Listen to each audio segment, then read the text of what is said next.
Welcome to Takeover, the most underrated sports debate show on YouTube, where every Wednesday or Thursday, whenever this show drops and goes on your YouTube page, it's a holiday because we in the crib.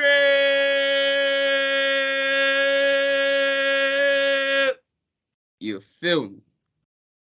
You could have held that for longer, Cam. You did it last time. You could have kept going. I respect the effort, though. We're going to get the introductions. They already know my name's Josh, so y'all go ahead and introduce yourself. My name is Deandra. It's your boy Cam, and this is Takeover. Yeah, we play it all in night. Yeah, need it all in advance. The opposition know we're ready for it. Like a supper we eating, it won't be the last. Grind all the muscle, pull up. Parker right on the grass. We coming in, take over everything, run it up. Nothing holding me back. 3 in the wood. Here we go. All right, well, our first topic of the day is going to be on quarterback impact, which is always a very nebulous topic. But we're talking about two quarterbacks specifically in a certain division. Joe Burrow, the almost Super Bowl winning QB, and Lamar Jackson, the running back, wide receiver, combo, hybrid, athlete, whatever you want to call him. Guys, who is more impactful as a quarterback in the NFL? So I think that both QBs are very impactful for the team that they play for, but this may be surprising to you guys, but I'm giving the edge to Lamar Jackson because he is the reason for the success of the Baltimore Ravens. Yes, Joe Burrow is a very impactful player for the Cincinnati Bengals, and you can't discount that he took the team to a Super Bowl appearance in his second year. But I also think he's put in a better position than Lamar Jackson in some senses. For him to be coming into his second year, he has a talent like Jamar Chase. I'm also thinking about how he has a good coaching staff as well that caters to his play style. And overall, I think he has like a better supporting cast overall. Like, for example, Joe Burrow will do the crazy plays. You know what I'm saying? He will elevate his team to new heights. But he also, as we saw in the playoffs, he would have a defense that would come back out there and would hold off the Kansas City Chiefs to win a game also. And you can't really say the same for Lamar Jackson. And, you know, a lot of people criticize Lamar about the fact that he tends to not be able to throw the ball. But the Ravens offensive coordinator leans on Lamar's running ability and really turning it into a run-centric offense. And he doesn't really implement plays that can cater to Lamar's throwing ability. But even in that situation, Lamar still went to be a top 10 quarterback in passing yards. And he still leads his team to the playoffs as well. And not to mention, his team was decimated with injuries. He also had an injury himself, but prior to that, he was in MVP conversation. And Lamar Jackson overall is asked to do more because they rely solely on his hero ball. And like I said, of course we've seen in the past, like I'm a big Joe Burrow fan, but you can't deny those simple facts that go against Lamar Jackson. So that's why I'm leaning slightly to Lamar Jackson. Deandra, the great poet Aubrey Graham once said, "I'm so proud of you." And that's exactly how I felt when you said that Lamar Jackson take. Because Lamar Jackson, to me, is one of the only top 5 quarterbacks that has to constantly do more with less. When you think about Tom Brady, he has a super team on his offensive side. He has Gronk. He has Mike Evans. When you think of guys like Justin Herbert, they got Mike Williams. You got Keenan Allen. You got Matthew Stafford out here. He had the whole deck. He had Cooper Kupp. He had OBJ. He's gonna have Robert Woods coming back this year. You look at what Aaron Rodgers did. He won MVP last year. He had the best receiver on his team with Devontae Adams. And so you look at what Lamar's had to do. His best receiver since he got drafted has been the tight end Mark Andrews. I mean, literally, he has had to put the entire Ravens on his back sometimes to win games, and they're still in playoff contention just off of what he does. And you look at people say, well, he doesn't win all the time, or he doesn't win in big games. Lamar Jackson has won 70% of the games he started. 70%. That is a high percentage. This guy is a winner. He's a former MVP. And in my opinion, he's probably the second most explosive athlete in the NFL behind Tyreek Hill. Literally, I compare him to Giannis in basketball. You look at what Giannis does. Everyone knows Giannis is driving to the basket. So everyone will be like, okay, well, we should stop it. We should put everybody down there. It should be able to stop him because he can only do one thing. If you can't tell the DNs to hold the edges against Lamar Jackson. You can't just have a contain out there because know why? You're gonna end up on all fours. He's too fast. He's too explosive. There's no defense for talent like that, and it's every game with him. It's every season. I think it's so hard to game plan for a quarterback who can break the pocket like he can. I think it was the Tennessee. I think he was playing Tennessee in the playoffs in the first round last year. The whole defense collapsed on him, and he breaks 3 or 4 tackles, and he's off for 40 yards, and it's a touchdown. I feel like it's so hard to game plan for that. I like how DeAndre brought up what he had to do last year. His 3 running backs were hurt last year. His top 2 receivers were hurt last year, and they were in playoff contention until he eventually got hurt. Like Lamar Jackson has to carry so much of the load for these Ravens, and he's doing it with minimal help. Like I definitely think Joe Burrow had a great season last year, and he definitely proved that he was that guy. But man, I know Lamar Jackson wish he had a T. Higgins or a Jamar Chase to throw to from time to time, or any type of big body that he has to throw to. And I mean, he just has to continually do more and more. And I honestly think the Ravens are going to win the AFC North if they're all healthy next year as well. Yeah, the only thing I'd add to that, Cam, is you forgot about the fact that they lost both starting corners as well as the left tackle and had no pass rush. So they were still had a winning record, which is incredible. And it's, goes back to Lamar. Since I'm answering the same thing as you guys, I'm not going to add too much here.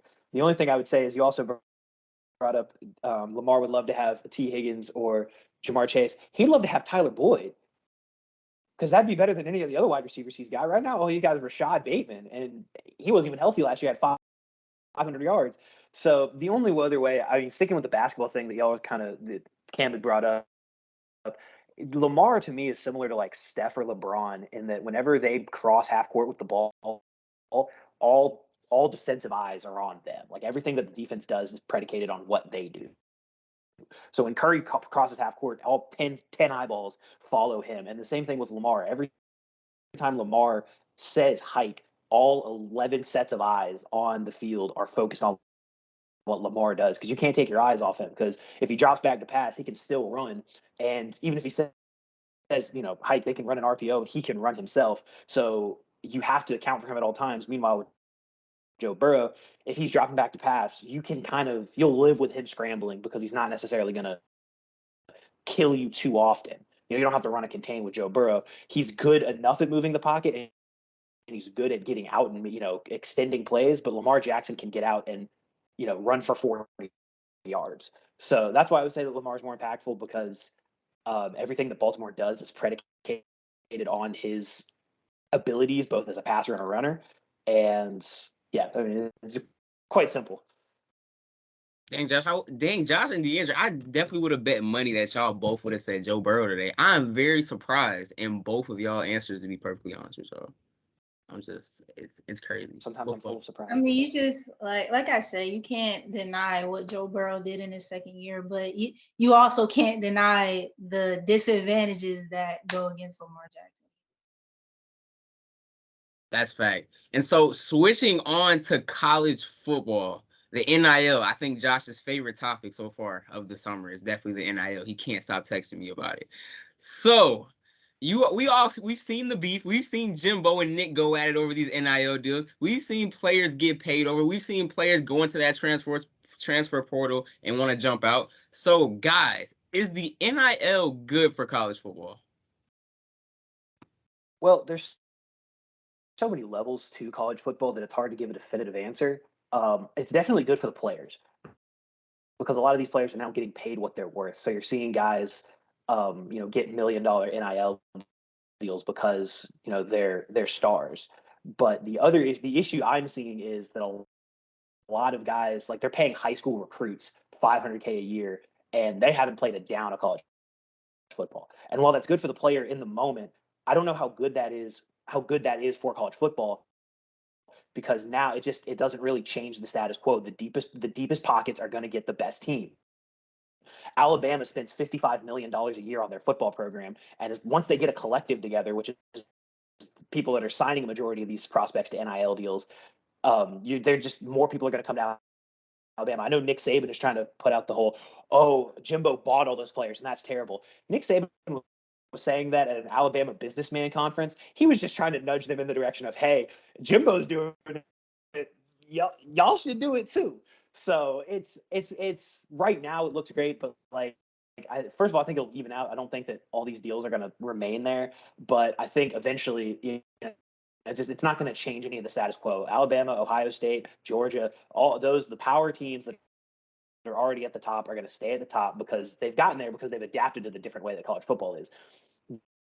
The biggest thing that I see that's destroying college football is the transfer portal, because I feel like the transfer portal makes it harder for the little guy to truly be a contender, because once the little guy has a good player that they bring in, he can just leave. Look at, as a Georgia Tech fan, I can tell you right now, Jahmyr Gibbs was a success from Jeff Collins, the one success that Jeff Collins has had in his 3 years as a coach. He had 2 great seasons, and he bolted for Alabama. And while Georgia Tech has brought in a ton of former 4-star prospects from SEC and ACC and Big 12 schools, it doesn't matter because those guys didn't play. So clearly they're not as good as the people that were playing ahead of them.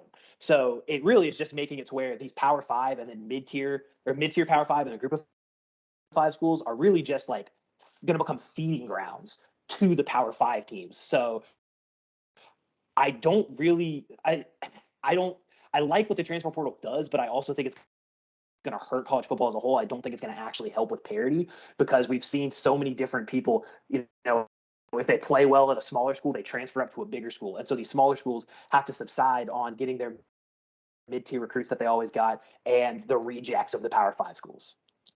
Obviously there's positives and there's negatives. You have the positive where young college athletes are coming of, or young students coming out of high school can get paid. And then you have the negative effect that you talked about, Josh, where the bigger teams with the bigger wallets are going to start to pull away even more from the other schools. And I understand that it gives the bigger schools an advantage, but we could argue that college football has been this way. Like, even without the NIL, college football has always been top heavy, and especially for a while now. And I don't know about you guys, but I can't confidently say teams outside of Alabama, Georgia, Ohio State, the LSUs, the Clemson, schools of that nature are prepared to win a national championship as of right now.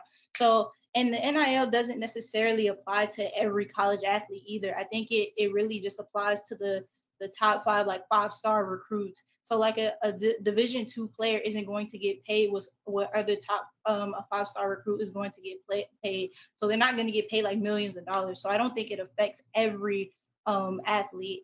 And to be honest, I'm a little bit for it, because I think I'm a big vouch for the young college athletes getting paid for their name, image, and likeness, because they're the main contributor to the income of the college football revenue, and everyone except for them seems to reap the benefits sometimes. Like, you look at Nick Saban and Jimbo having that confrontation, but both of these men have made millions off of this. Like, I mean, how many Aflac commercials have we seen Nick Saban? Let's just be real. And Jimbo made like what, $9 million.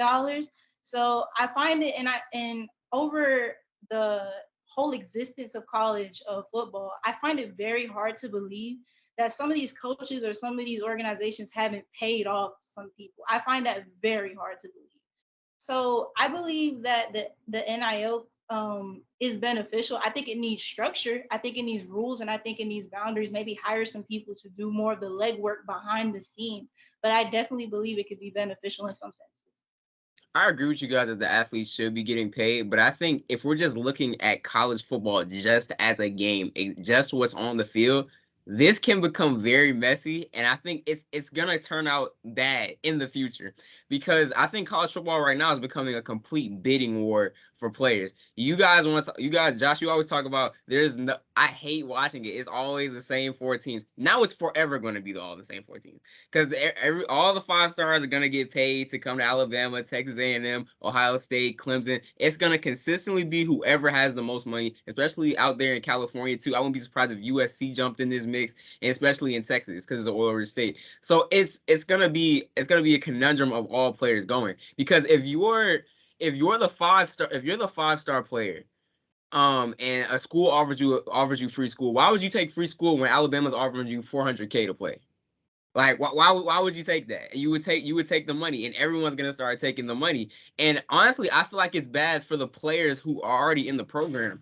Imagine if you're a player who's been working up to get that starting position, and your coach signs someone on an NIL deal or in the transfer portal, and like everything you worked for has to be pushed behind because he just went and got a 5-star from another school. I feel like it kills the it kind of kills the competitive nature. And it's like, dang, I've spent 3 years at this school hoping for this position, trying to get myself right for this moment, and some guy from nowhere that hasn't even been on this team is just taking my job, right? And I feel like it's making college football too much of a it's not collegiate anymore. It's more of the NFL type professional type feel. And I feel like it takes away from the actual game, the grit and grind of what actually happens. And I know some guys get paid to play. Like, I'm pretty sure it's not a secret. Some guys get paid to play. It's not a coincidence that Nick Saban had Tua Tagovailoa and then had Bryce Young back there in the third string quarterback. So I'm not surprised that some guys are getting paid. But as far as this whole NIL deal and people just throwing money at other guys, it's going to become a complete bidding war in college football. And those top 4 teams are going to remain the top 4 teams for almost forever. Well, and the worst part is if the NCAA had just like actually like made an effort on this, I feel like it wouldn't be as big of an issue, because the only reason it exists is because the Supreme Court said you're doing it. And so now you've got the collectives and the boosters just doing the quiet part that they used to do out loud. But it would have been so much better to me if the NCAA had got ahead of it like 5 years ago and made it to where schools can compensate the players, because that's a win. To me, that's a win-win. I've never understood why schools wouldn't compensate players, because if Florida was selling Tim Tebow jerseys back in the day, do you know how much money they would have made off that? Let alone Tim. Like, just allow them, if you do name, image, and likeness that the school can do, because that's the biggest thing with NIL right now, is that it can't come directly from the university. It has to come from outside businesses, which is why you see, boosters forming the collectives, because then they're a business, but their entire business is paying athletes to come to autograph signings, so that under the table, it's like, hey, you're going to come to Tennessee, right? Yeah. So I don't understand. The NCAA dragged their feet, and that's why they deserve this mess, but it's going to be a mess for a very long time. The NCAA can't put any regulations on it, because if they do, then they're going to get sued, because then the Supreme Court will be like, well, no, you're putting limitations on how much the players can make. So it's a whole issue. And like you said, it's going to be the same 4 teams for the next 10 years.